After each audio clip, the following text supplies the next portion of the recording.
Hi, dear listeners. This is Kate Riga. I'm here to make a quick pitch that you consider becoming a TPM Prime member. TPM has used the member model for over a decade now, and our loyal members are the only reason we've been able to weather the turbulence of the media landscape and avoid the fate that has befallen so many other independent outlets.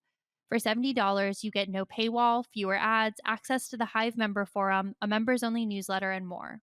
For $140 a year, you get all of that plus no ads at all.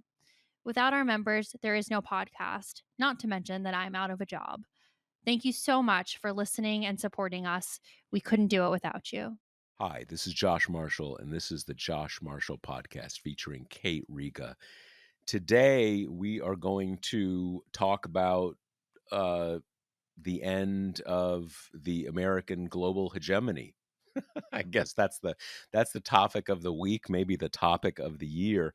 Before we get into that, I want to one more shout out for thanks about the membership drive, but I also want to remind you that we have a in person live edition of the podcast that is going to be in Chicago on May 14th. You've probably gotten an email about this. Maybe you've seen us discuss it on the site. There are 25 tickets left. So if you are interested in joining us in Chicago on May 14th, definitely go ahead and buy those tickets. We especially wanted to mention this because most of our outreach about this is to members, and we figure that most regular podcast listeners are members, but not all of you. And if you are not a member, you are definitely very welcome to be regular listeners to the podcast. But we wanted to let you know slash remind you that if you are interested in joining us in person, Kate and I in person, and our producer Jackie on May 14th in Chicago. Only a few tickets left. One other thing about that, we're going to be bringing some other members of the TPM team with us to Chicago. The big event on stage is Kate and I, but afterwards, we have like a cocktail hour. And kind of meet and greet, and we all talk. We get to meet all of you, which we really enjoy. And so we're going to have some other members of the TPM team with us. So if you're interested in meeting other members of the team, be sure to join us. And if you've already purchased a ticket, thank you so much for doing that. And we'll see you in a little more than a month. So we are back to what everybody is talking about. And, just before we started, the three of us were talking about how this is a story, not just the stock market, but kind of playing off the stock market. This, what I think is edging up towards being a global financial crisis of some sort. We don't know how bad it's going to get, but it it it's breaking through to everyone.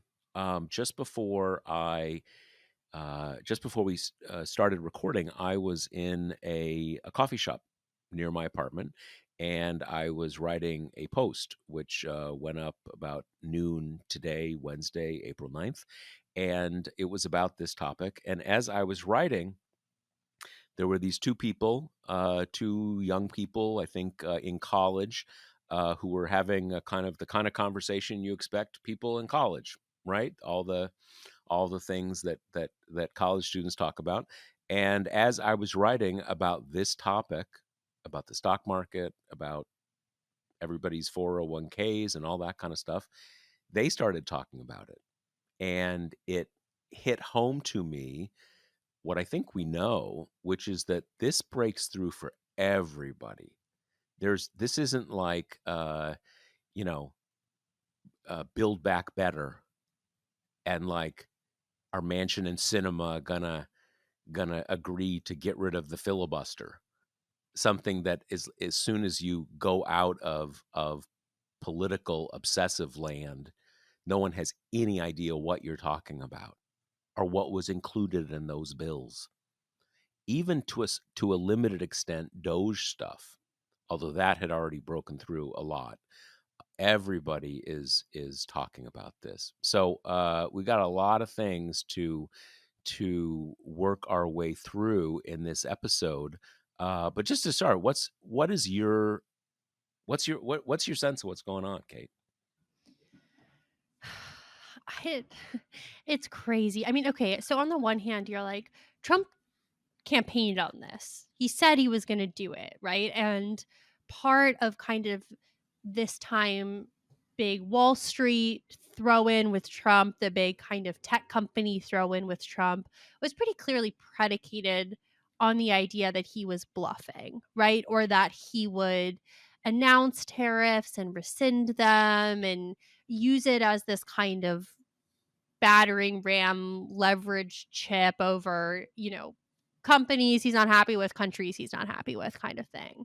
Um, and that sentiment seemed to carry through for a long time, because even when he started talking about the tariffs this term, you saw kind of a muted response stock market wise and in these other economic indicators that really showed that people still think he's just talking, right? Which has always been kind of Trump's biggest strength. Whenever he says things that are really scary, people can just say, well, he hasn't kind of carried through on all kinds of things. So he probably wouldn't on this in particular, for which there is no constituency, right? Like, you could probably count on one hand the number of people who are really kind of gung ho about this theory. And there's not a lot of ideological consistency, right? Like, Republicans are pretty freaked out about this as well. But he's unveiled them. In some cases, he's increased them. We're at over 100% tariffs on Chinese goods. Which is basically like a ban. Like we are Exactly. like cutting off trade with China, basically, both ways. And to the extent that we've gotten any kind of like contours of his thinking, I think he's currently not talking like this is a short term kind of bargaining cudgel that he's going to retract. And, asterisks, that could change, when things get really bad, maybe he'll kind of lose his nerve. But the way he and the various kind of orbiting administration members are talking about it, they're saying kind of short-term pain, long-term American gain. Everyone just needs to kind of get over themselves and this will pay off in the long term. And then you kind of try to drill down on that theory. And it's pretty clear that what they're thinking theoretically, right? In its broadest outlines, it's this idea that the United States is being suckered with all these, trade imbalances. We are both going to kind of bring other countries to heel. And in the meantime, shift manufacturing back to the United States, which has that piece of the puzzle has adherents from kind of all over the political spectrum, right? Like, I think people have become aware of the fact that having everything manufactured outside the United States is also, a national security Yep. concern, right? Yep. But And, that and seems Biden and Biden, that was a premise of a lot of Biden policy. and Biden did it in the way that makes sense when you think to the next step of this, which is, okay, why is nothing manufactured in the United States, right? I mean, and you get through a whole gamut of, regulations, working conditions, whatever, but also just the bare fact that we don't have a lot of the factories, right? The places where you manufacture the stuff. So Biden went about this in a way that a sane president would, which is, okay, let's start directing some funding and kind of federal attention towards beefing up American manufacturing, and that it will include opening new plants, right? Like diverting workforce there, whatever. Trump is just taking kind of the stick of this and doing it blunt force, using these crazy formulas and no rhyme or reason, and kind of like fucking over people with whom we have trade agreements to greater degrees than enemies, but also getting the enemy, like just kind of across the board. And then as to the next step, totally unclear to me. Like, he seems to be liking this, I think, because he keeps bragging about things like, "Oh, Japan is sending a top team here to negotiate." I think he likes the idea of countries kind of groveling at his feet to get exemptions and loopholes and Mhm. um, to try to offer him something. I would not be that surprised if in the next few weeks we get these really kind of like tepid bilateral agreement kind of thing that he'll make some big hay out of.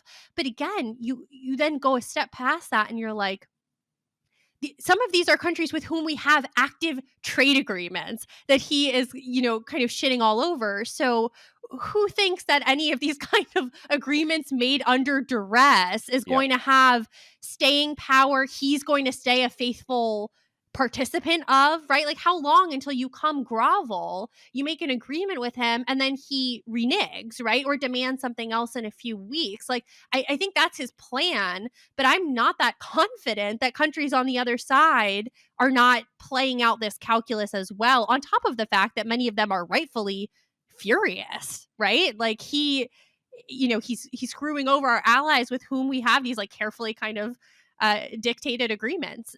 So And yeah, not just that's a economic agreements, security agreements exactly too, and these world things order agreements. yeah, yeah, yeah. No, there's, uh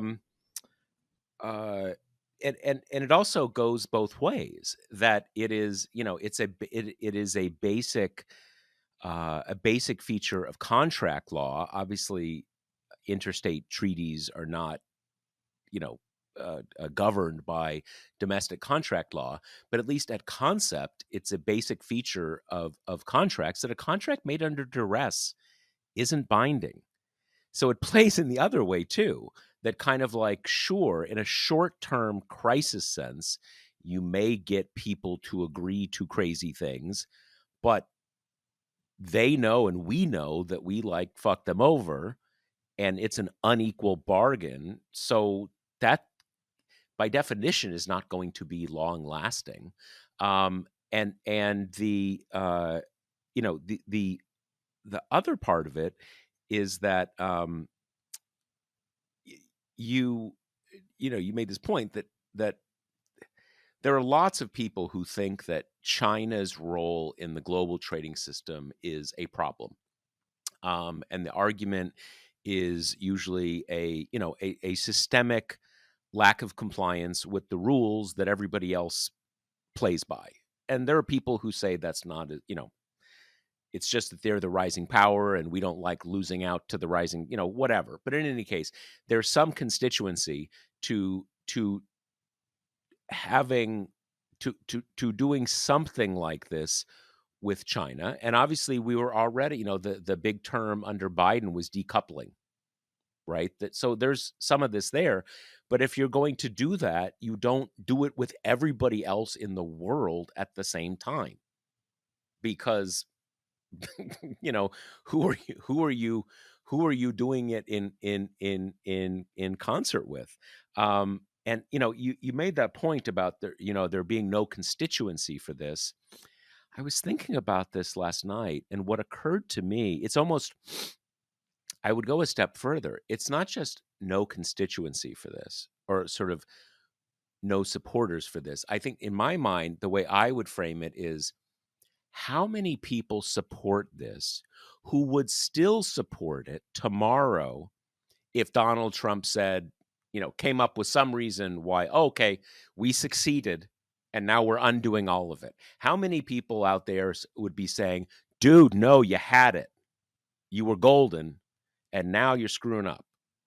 I I think who support it at that level, I think there's one person in the whole country, and that person is Donald Trump. And maybe Peter Navarro, maybe, right?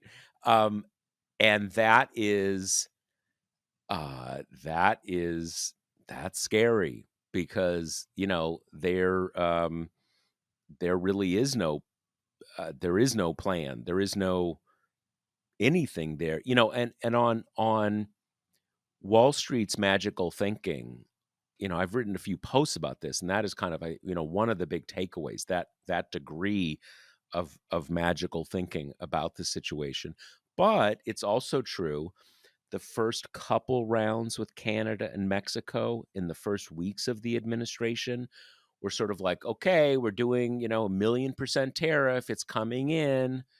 And then, like, the night of, he gets on the phone with, the president of Mexico, and like, oh, she agreed to take the 10,000 Mexican troops who are already there and put them there again, and also to found a department of MAGA, and so we're good, and we're getting rid of the tariffs, and that's what they've been thinking. He does all this stuff, and then he comes up with a notional, uh, a fake victory to sell to his MAGA supporters, and everything goes back to as normal. So they did kind of have that, but not now. And I do think what I think is very worrisome is that he's got himself in a jam here.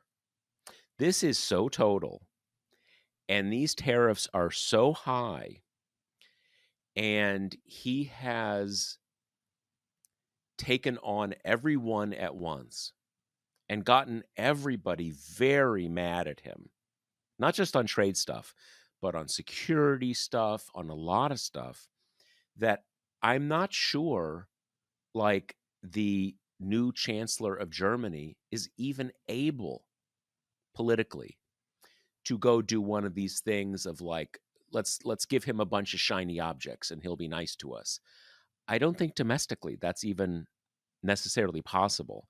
So, and I also, so if that's the case, then it's just ride this out indefinitely, or do what I think everybody would see as a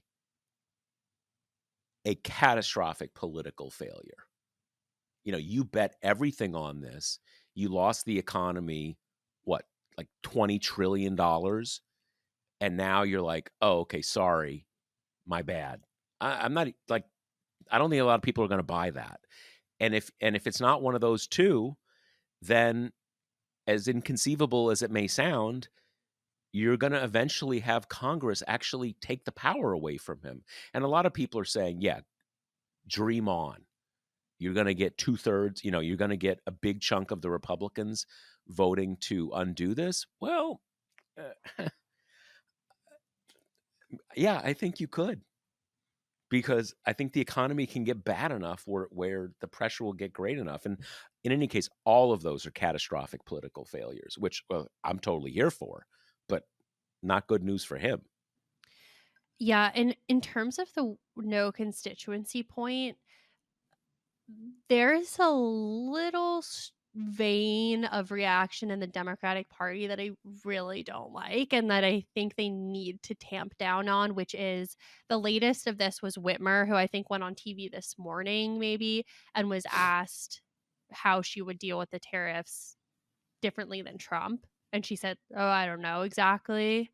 And this kind of and then she kind of tried to clean it up, and she's like, "Well, they don't have to be a bad tool, but he's using them in this blunt, indiscriminating way." And this is on the heels of, I don't, maybe it was Golden or someone else. There's basically this like Yeah, Golden coterie was, I of remember. Yep. like kind of labor oriented Democrats, particularly from these places, I mean, like Michigan, right? Kind of like auto industry stuff, where they're feeling this need to kind of walk a tightrope of like free trade versus protective measures, Hmm. and are ending up doing this kind of mealy mouth thing where they're like, well, tariffs aren't always bad, but the way he's doing them are bad. And I think that is so silly. Like, I understand the kind of like consultant brain thing of where this is coming from, of like, well, you can't come from the car manufacturing capital of America and say all tariffs are bad. And it's like, have we learned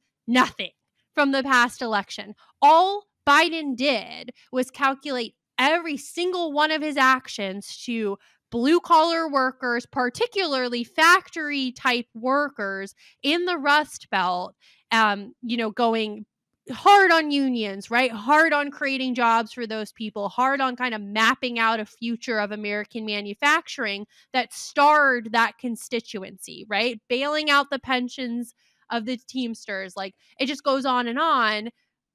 Union households voted more for Trump this election than they ever did before. I mean, we just have to get out of this fantasy that voters are acting out of self-interest and that they will vote for politicians who are articulating policy that helps their self-interest. Like, are there some amount of very kind of like high information blue collar voters who work in manufacturing and have a sense of the global landscape and like recognize kind of the damage to their industry that's being done by China?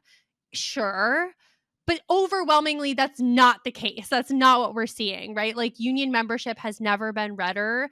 There's clearly not a connection being made between these things. You even had people at that company that Trump drove, or at the factory that Trump drove out of existence, and those people were interviewed afterwards, and they still supported him. So like the way that plays in here is to the degree that Democrats like Whitmer, I mean, Golden's in a little bit of a unique position, but other people from these kind of blue collar, kind of manufacturer heavy areas feel that they can't go hard against Trump right now because some amount of a protectionist attitude kind of serves their constituencies. You got to get away from that. Like it's making the attack sound watered down. It's if it permeates enough, it's going to make people feel like, oh, maybe this isn't like all Trump's fault, right? Maybe he's kind of doing what he has to do for America. And that is so dangerous. You cannot take the biggest political rake step since at least the Iraq war and turn it into some kind of like, oh, there are pros and cons. There are nuances here. Stop doing that. Republicans never deal in nuance, and look how much better they are at messaging. Like, none of that. Get it out of your system and just go hard on the Trump is taking a strong economy and driving us into a recession. It's easy. It's right there. Yeah, I mean, 100% agree. There's another logic by which I get to the same place, and that is I've been trying to think of an analogy. The one, you know, the one that I'm going to use is imperfect, but I think it illustrates the point. There is always this thing, this pattern we all know, where Trump will do something that is completely insane or completely terrible, and you'll get some columnist type saying, "Well, he kind of does have a bit of a point."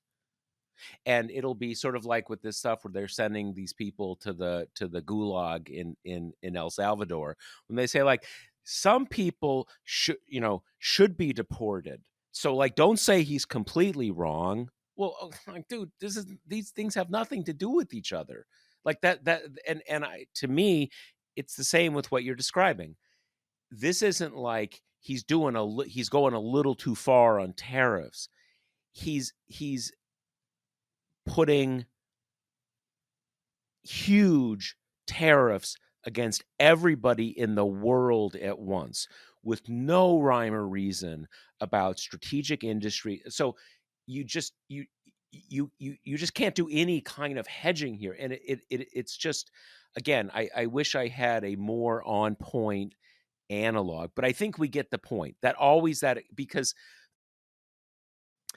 if you are a columnist, right? If you're an opinion maker, Trump is so binary that he does put columnists in a bit of a bind because there's no there's no big fun, there's no big standing out, saying what everybody else is saying, and Trump puts you in a bind there because everybody else is probably saying what's obvious, which is that you shouldn't like eat a like lead sandwich. Lead is bad for you. End of story. Lead is bad for you. There's no, and so you get columnists. They're in this mode of having to say what everybody else says. So there's this great desire to be over clever and say, well, lead is bad, but iron, people need iron. Some people even say you should use iron pots because some people are anemic. So let's not throw the baby out with the bathwater here. And so on on the tariff fronts, it's just not that hard to do because, like, yeah, uh, we can use tariffs. We're that has nothing to do with blowing up the global economy. Just unrelated. Like, I used a couple summers ago. I used a blowtorch for something. I wouldn't use it to like comb my wife's hair. Like, what are we talking about here? These are asinine analogies, and as you said, Golden is in his, he just has he's like James Bond. The Democratic Party has given him a license to be stupid. Just hold on to the seat, dude, and you can say whatever the fuck you want. Um, with uh, the Michigan politicians, uh, it's funny. One of the things, as I think a lot of people have been doing, you're sort of trying to figure out, if not with Trump, his close advisors, what do they have a theory here? And one of the theories to the people who seem to be running some of this is that, as you alluded to early on in this episode, Kate, that there's the economic parts of this, but at a certain point, if you're doing no manufacturing, it's a national security issue. And we kind of got a hint of that with COVID. Like, wait a second, we don't make any masks? Like, none? Like, that's not good. Like, that we need to make some. But there are basic people have thought through this before. You can have certain strategic industries where you say, look, we need to have a steel industry. We need to make planes. We need to make things that are kind of core to our national security. We don't need to make uh, uh, whatever you buy when you haven't bought someone a gift in time and you need to go on Amazon and buy some random thing from Prime. That's okay. We can make those in China. That's fine. So to your point, as there's so much here with Trump writ large. I was talking with someone, had breakfast with someone this morning, talking politics, and I was saying how that visual that we saw at the beginning, the first day of this administration, when Trump was inaugurated, with the tech oligarchs, literally in the first row, Bezos, Zuckerberg, Elon. That's an opportunity. Everybody gets that. Wow. Okay. They are in charge. Everything is by them, for them. And look, I mean, the economy was, yeah, all the stuff we said about supposedly how the economy was terrible under Joe Biden, but in fact, we basically had full employment. Inflation was back down. We had decent growth. And now everybody seems to, it's like a given now that we are moving into a recession, and maybe something much worse than a recession. I just wanted to mention briefly, because which makes sense for Kate and I because we're not macroeconomics people. But beyond the stock market, you've had this weird thing going on where you have this, again, global crisis. And what's supposed to happen is people want to put their money in American debt, in bonds, because that's the safe thing. Things are weird. You put your money into American treasuries. That's not happening. The yield of the treasuries is going up, which means that there's not a lot of demand for them. So that you have to make them a better offer. The yield goes up. Okay. That could mean a few things. That could mean some pretty bad things, which is that, like, hedge funds and other players like that are having a cash crunch, and they're having to liquidate those kind of holdings.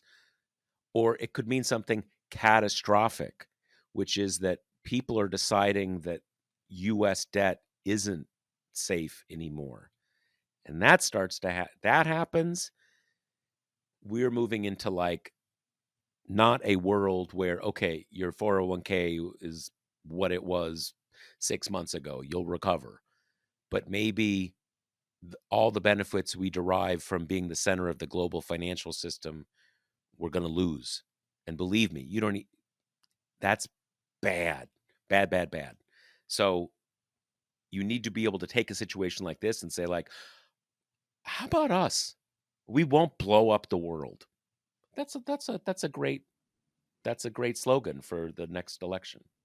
And in terms of no rhyme or reason, like no rhyme or reason, we already had um an episode where Vietnam responded by offering to zero out tariffs on US goods, and Peter Navarro said, "No, this isn't a negotiation." Well, what is it then? It's just getting into a unilateral global trade war where every single other country is on the other side. I mean, it's insane. And there was this little Politico playbook intro the other day that got a lot of people talking, because it was like, well, here's a dispatch from inside the White House. Ebullient is the word they'd use. Everything is going completely according to plan. People are not as upset as they thought they would be. The polling with and the parsing of the words was so careful. It was like, people who think America is being taken advantage of by other countries, kind of thing. Like, they are so thrilled with it. And it's like, well, yeah, because that's a pretty Trump heavy contingent, right? But then you get the public polling, and we're getting newer stuff, and polling is usually a few weeks behind, so we're kind of getting an increasing picture. And there was a new Navigator poll out, and it is so bad. Trump's economic ratings are the lowest they've ever been since he stepped onto the stage. For a while, kind of early in his term, he was in the surest favorable place he's ever been. In fact, by some measure, he had tipped above 50%, which is, I mean, not nothing. Look at how low. I mean, Biden was in like the 30s by the end of Yep. his term. Yep. That's flipped by even like Rasmussen, very kind of Trump friendly firms, that's in the toilet. And that's important, because for a long time Trump could not lose on the economic indicator. Like, it didn't matter what he did or what he said. Playing a businessman on TV is like all that seemed to matter. People were consistently trusted him more with the economy than Democrats. And that, as we saw, ended up really mattering a lot.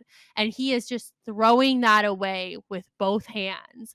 And now you're kind of left with the coterie of toadies and Fox News talking heads basically imploring people to trust him.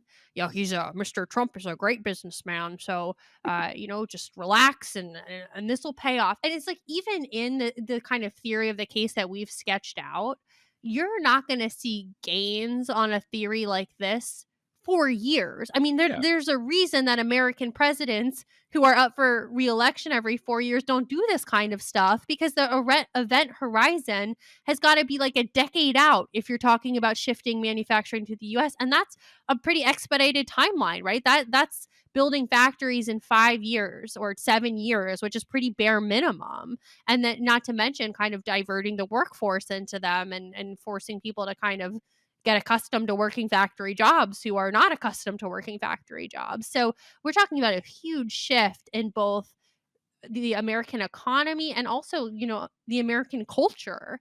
And he's going to pull that off in 2 years, 2.5. I mean, it's completely ludicrous. So when we're talking long term, short term here, and you get the sense from Republican politicians who are saying this, it'll just, kind of tighten your belt, and it'll pay off, that they are not going to have the tolerance for a severe acute degree of constituent rage that expands beyond months, right? We're Yep. talking that maybe they will do the calculus that, what, we're not up for reelection for a little bit. We've got time to see this play out. Maybe he does get all these grovelly deals and lowers the tariffs and everything. There's a little bit of market uncertainty, and then it stabilizes, and he seems powerful and everything works. That's clearly the calculus they're making right now. But Trump just does not. I swear, I think this is the weirdest I still think this is the weirdest thing we've ever seen from him because it does not align with what he usually likes. You know, he has his like bottomless pit of need to be loved. And this is something that everyone except for Peter Navarro, including Elon, right, is telling him like, we hate this. Everyone hates this. The way that tariffs translate to normal people is everything in your life is going to get more expensive. And also, if you have a retirement account, you probably don't want to check that for a while, right? Like, what kind of deal is that? Yeah, no, just to sort of underline one point you said about factories, I was talking to a couple people who, from different vantage points, know about building new factories, right? And even when you are building a factory in an existing industry space, so like another, we have car factories, right? We have supply chains that service car factories in the United States. Even in that context, you're really talking about a minimum of 5 years to the idea to build a new plant to the plant is making things. Some say, well, on an insane time scale, maybe 3 years, right? Um, you've got to build the physical building. You've got to get capital to build the thing. You have to get workers into the place where they're going to be workers. You need a supply chain. So, as you said, this is, for a literal one factory, not reindustrializing the United States, but for a literal one factory, you're well past the next presidential election. And that's the notional gain point, right? But even that notional gain point, even the idea that, well, if we have like, extreme economic duress for 3 or 4 years, it's going to be, kind of smooth sailing for the rest of the 21st century. That actually makes no sense at all. But even taking them on their theory, and it's clear when you see these quotes from Republicans, we can give them a little time to see if we get the golden age, where clearly they're talking about maybe not even months, weeks to months, like maybe the end of the summer. But like, even they know they're not serious. That make that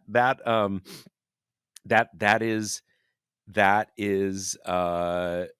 is absurd. That's completely absurd. So how yeah, it's I absurd. mean, and not to mention, why in the world would you go all in on building a factory or reindustrializing when all signs would point to the next president, Democrat or Republican, We'll lifting the undo all of this. tariffs? I mean, Yeah, yeah. it's just insane. It's so like Trump and its impulsivity and it's kind of like poorly thought out, and the fact that the advisors are all kind of saying slightly different things. There doesn't even seem to be a ton of cohesiveness, but it is just, he's playing with fire in a bigger way than he has before when he does this kind of last person who talked into my ear kind of stuff. I mean, the last time, well, putting aside January 6th, the last time that he kind of incited global instability would have to be COVID, right? And there,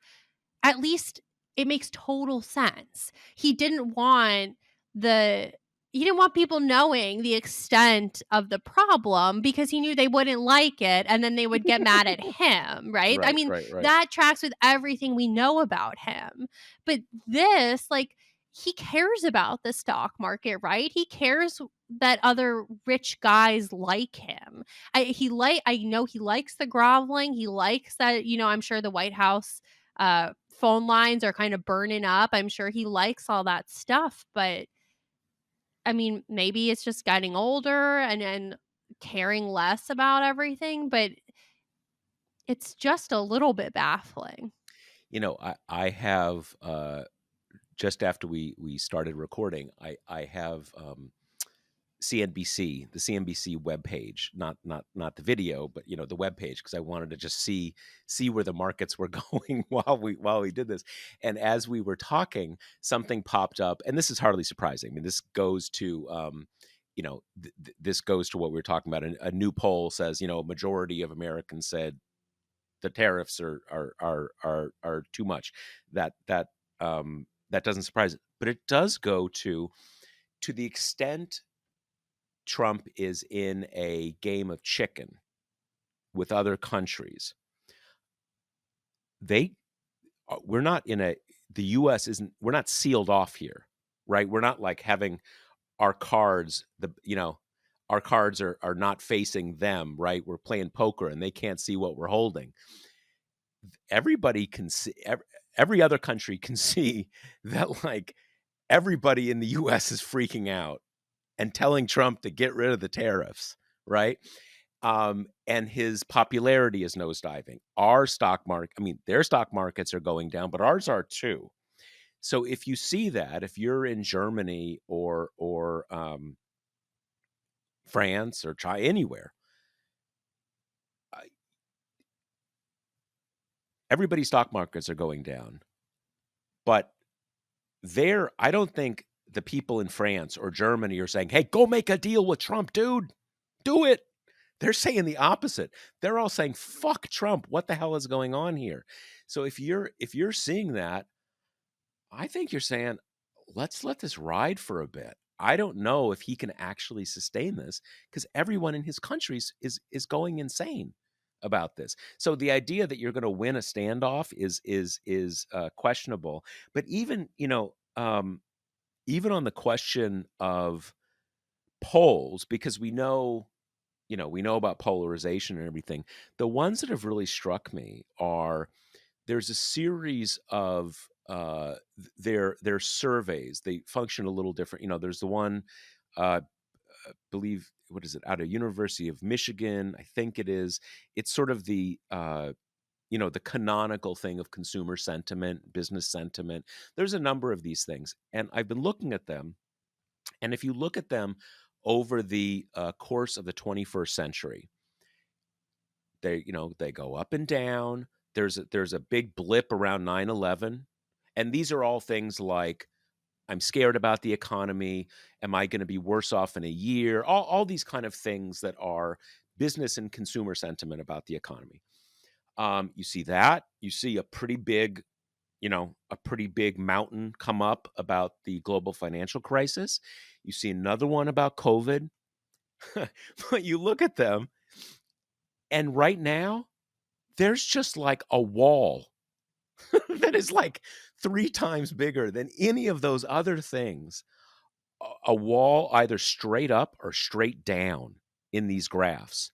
So basically, people's fear, panic, anger, whatever it is, dwarfs what happened in these huge global crises. And that just, I think, it takes a while for that to permeate into people's electoral political opinions. But I mean, this isn't just breaking through. This is, it, it is amazing. I mean, you were probably a teenager, but I mean, I was covering the news in 2008. I remember that. That was terrifying. It was a very a lot of people were saying, I'm going to go get $1,000 out of the ATM because maybe there's going to be a bank holiday. And, people are a lot more afraid about this. And that is so mind boggling, because unlike with those other things, there were long-term mistakes that led us to the global financial crisis. There was the subprime stuff, poor regulation, uh, um, evil bankers, but this is just Trump. Trump's doing this. And that is just shocking and beyond all imagination. So before we wrap up, we also wanted to talk about one other news event from this week, which was the Supreme Court kind of weighing in on the Alien Enemies Act deportations. Um, and last we kind of left things was the district court had extended its temporary restraining order, so Trump was not allowed to do any more deportations under this. And they had said pretty outright when asked that they would start up these deportations again as soon as the TROs got lifted. So Trump had kind of emergency appealed that up to the Supreme Court, and on Monday we got this very odd opinion, which is basically broken into a per curiam. That means kind of a unanimous by the court decision, and then a stupid Kavanaugh concurrence, and then a dissent from all the liberals, and then Amy Coney Barrett joins parts of it.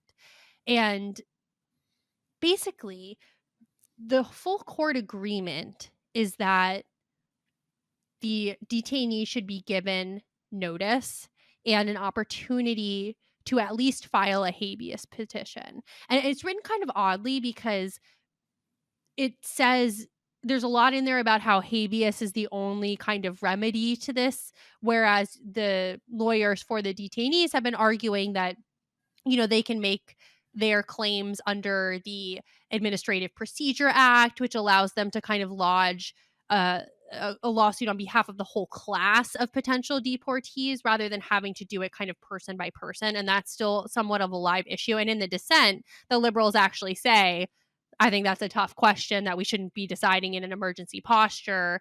They very well may be able to seek this kind of relief, even though when you just read the per curiam, you're left thinking everyone's in agreement that it has to be habeas petition. So that's a little weird and made me wonder if there's some like horse trading stuff going on behind the scenes. But what you're left with at the end is everyone agrees that you got to give these people notice. You can't just spirit them onto a plane and not tell them where they're going. Now, of course, the big question is this administration really going to do that, or are they going to do some shitty kind of while they're walking the guys up the stairs be like, and by the way, we're taking you to an El Salvadorian prison and under the Alien Enemies Act, right? And you're like ushering them into their seats and not letting them have a phone call or whatever. Now let me ask you, did because I think what we know here is they, they had 35 minutes, or maybe some relative could make a habeas.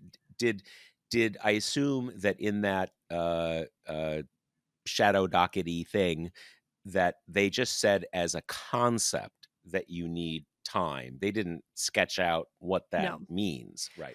Okay. Which part of, the lawyer for the detainee said, well, guess what? We don't know where they all are because the government won't tell us. So you can't exactly file a habeas petition in, the Southern District of Texas if you don't know where your person's being held and they won't tell you, Or right? they So, say, I mean, sorry, they were in Nebraska. Too bad. exactly. Right. So that's part of this as well. And that's the main part. And then you have a dumb Kavanaugh concurrence, which we don't even have to talk to because he's not a bright guy. So whenever he writes, it's just kind of like, well, and I want to emphasize this point that was already made. It's like, okay, good waste of my time and paper. And then you get to the dissent, which is fascinating because it is aggressive. There is no kind of tempering that you get sometimes in these kind of like live ball cases.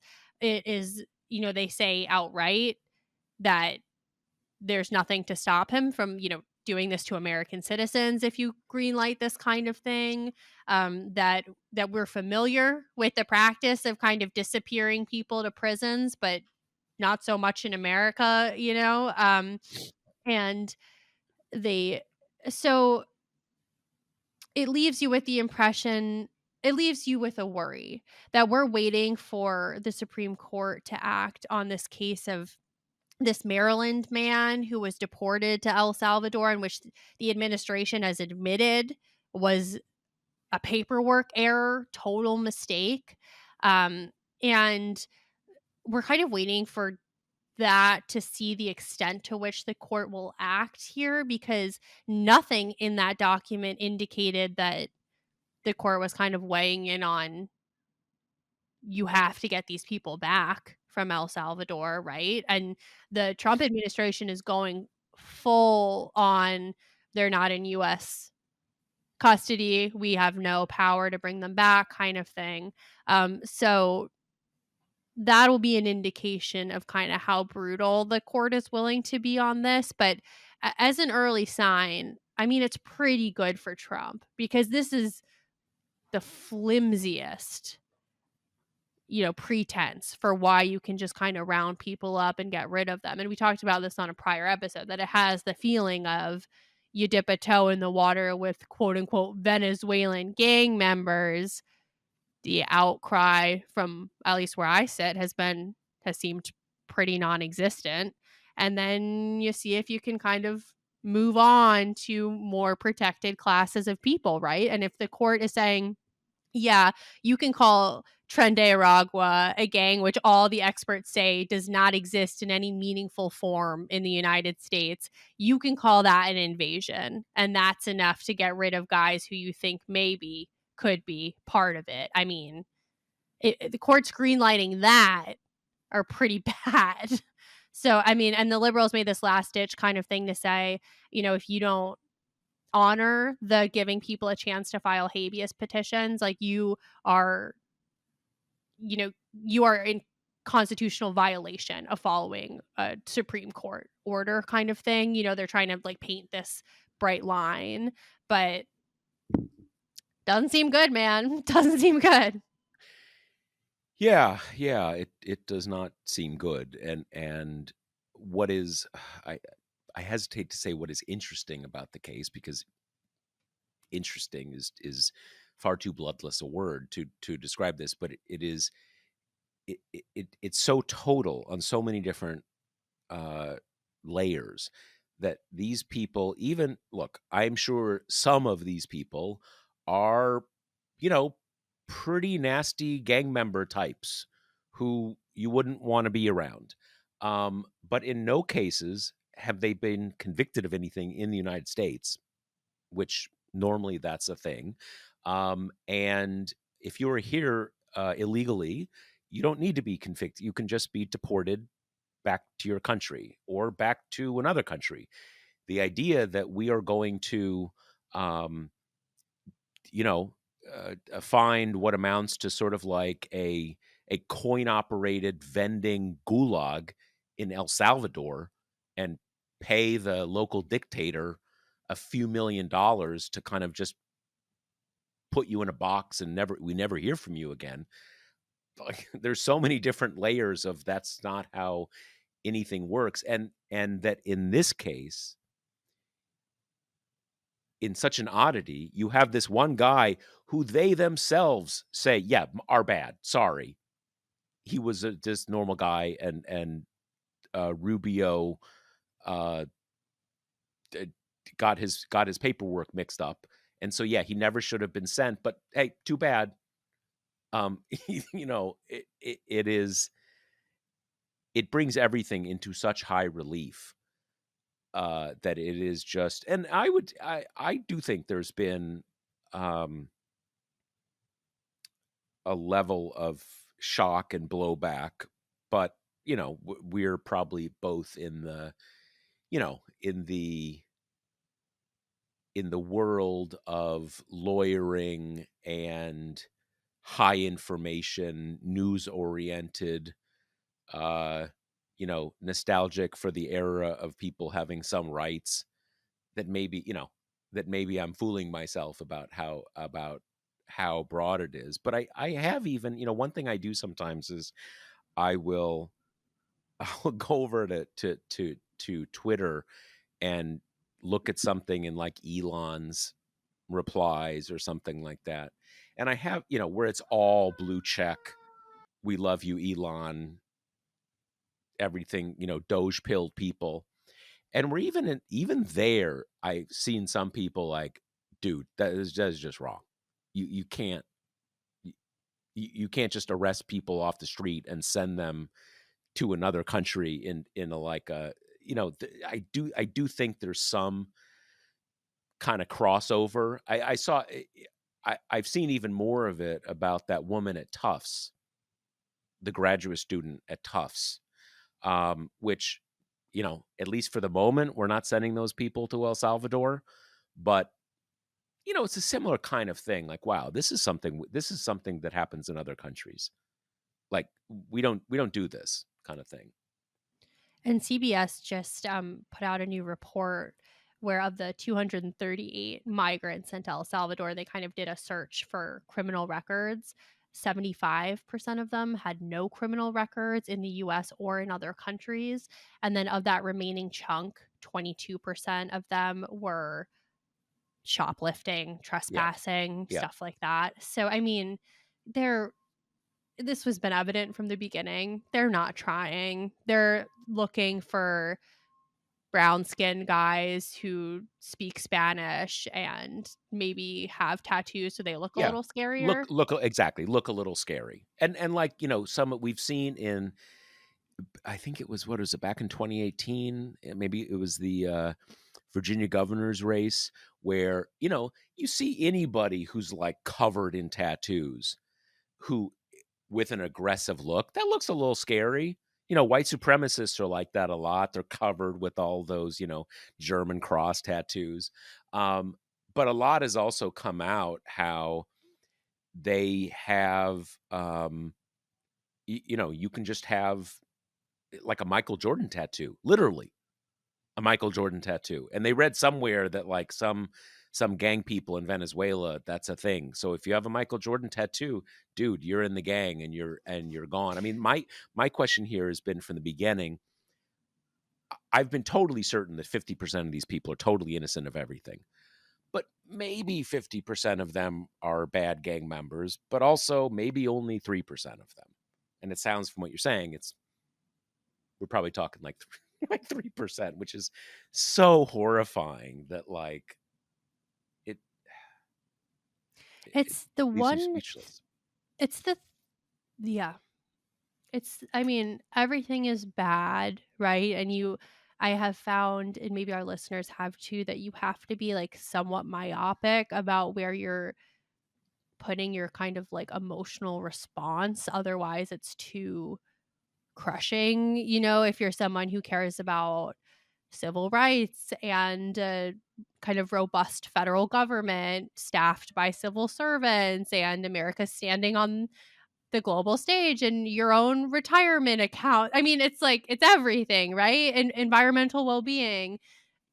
If you care about any of that stuff, it's been nothing but bad news and purposeful cruelty and maliciousness. But I have to say, this is the case that I'll go to a court hearing and then just kind of struggle to like get out from under it for the rest of the day because it's just horrible. The details are awful. I was reading one of the declarations from one of the women who was sent all the way there and then sent back when they found out the prison doesn't take women, and she was describing people, crying on the plane, and one woman asking someone where they were going and crying, and one of the ICE guys slapped her across the face. It's just, and then you have the administration tweeting out these videos and an AI Studio Ghibli thing of one of the women crying as she's led away. It's just so hateful, and it shouldn't be surprising because that's what this administration is. But seeing it in black and white like this in a way that you haven't seen so like viscerally since the family separations, the kids in cages under marathon space blankets. It's just the fact that the people who are running our country like derive unalloyed glee from these people suffering and the panic of their families and the very realistic fear that they are going to be in this hellhole for the rest of their lives just because they weren't white is just, I don't know, it's really hard to live with, I think. Yeah, no, I think anybody who has spent time in the political sphere for the last decade, in the online political sphere, we know these people who live in that moral universe of, in some ways it is simply a different venue for a lot of online trolls, right? They like hurting people. They like frightening people. So we know these people, but it's a different thing when those people have the power of the state behind them, because then they can really hurt people at a at a at a very at at a very deep level. And with, you mentioned about the family separations, as bad as US prisons are, and although I've obviously not experienced it myself, although in this administration, you never know, uh but and as much as sort of lawless ICE detention in this country is very bad, you still at least have a theoretical access to the courts, right? And there are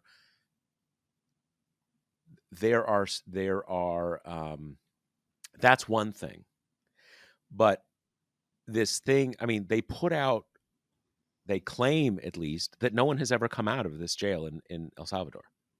Now, I'm not totally sure whether that is part of the El Salvadoran propaganda, because they've built this for a reason. They built it to be this almost like a black hole.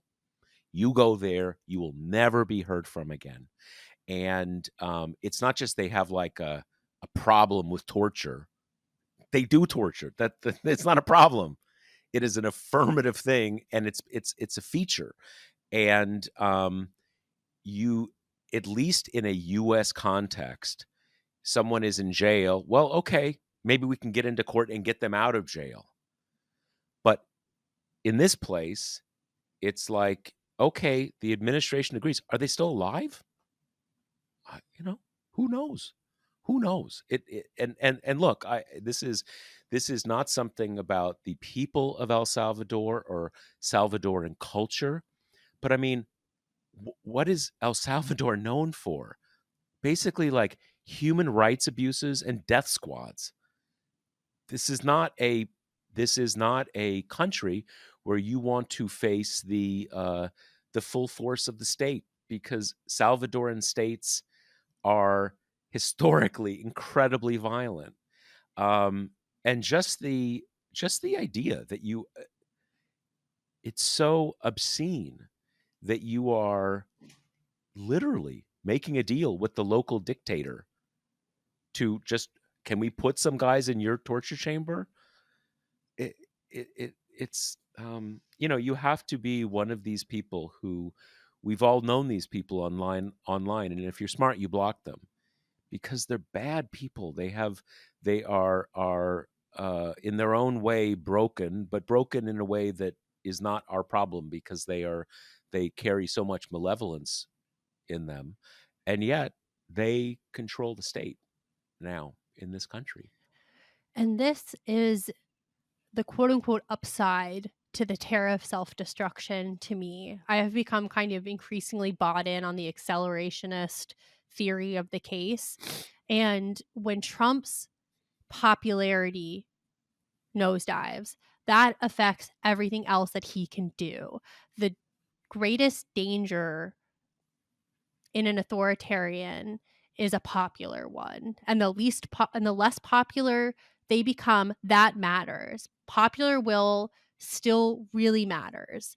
And that's why, even though the tariffs, if they stand, are going to inflict massive pain, they're going to do what always happens when there's economic disruption, right? It's going to hurt the people who are living most precariously first, right? And rich people are kind of have a buffer, and that is its own kind of horribleness. But Trump shooting himself in the face with this and kind of losing the soft Trump voters who control kind of the future of the country, that gives him less political capital to get away with kidnapping people off the streets, to get away with firing civil servants, to get away with taking bribes. All of this is contingent on his power, and his power is still tied to popular perception. So that doesn't mean anything for the particular people who are stuck in the El Salvadorian prison. But at this point, getting them back is going to require some kind of like outcry that they can't ignore, right? Forcing Trump to kind of get him back. And that is really contingent on kind of how angry people are at him, in toto. So all these things are interconnected in that way. Yeah, just as literally just moments ago while we were recording, uh, Trump has announced a 90-day pause on tariffs for some countries, and I think even the news people don't know what countries we're talking about yet. And he seems to have come up with uh, he says he's pausing it due to the lack of respect that China has shown to world markets. So Oh, okay, yeah, okay. okay, that Sure. makes sense. Got it. So, but I think to your point, I don't think this changes the big picture. And what you just said is exactly right, because all power is unitary. You don't lose power and credibility on your management of the economy, and you're still riding high on your ability to send people to torture chambers. It's all one thing. And the other point with the accelerationism is, I think I'm kind of there too, but the key is that, let's put it this way for our listeners: you can have guilt-free accelerationism because it's not up to you. It's not up to you what tariffs Trump does. You can just observe that this, if he fails at this, it will have possibly some good repercussions.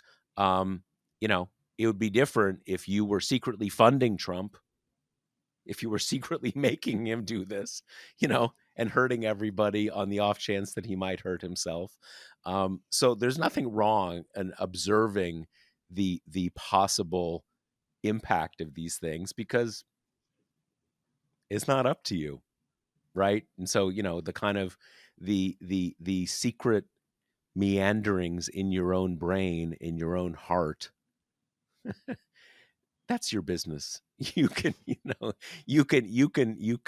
are perfectly free to think, wow, I hope he really takes a beating over this tariff nonsense, because maybe X and Y and Z will happen. So anyway, it's always another thing with Trump. So Kate and I are either literally or metaphorically going to go back to the wheel and try to figure out what the latest thing is. But I think that's it for us. Yeah. Remember, Yeah. 25 tickets left for Chicago, May 14th. If you're considering it, buy those tickets. So other than that, I think that's it. All right. See you next week. Later. The Josh Marshall podcast is hosted by me, TPM reporter Kate Riga, and TPM founder, editor-in-chief Josh Marshall. The show is produced by Jackie Wilhelm. Thanks to Why Not Jansfeld for our podcast theme song, and thanks to all our TPM members who make this possible. Rate and review us on Apple Podcasts, and subscribe wherever you listen.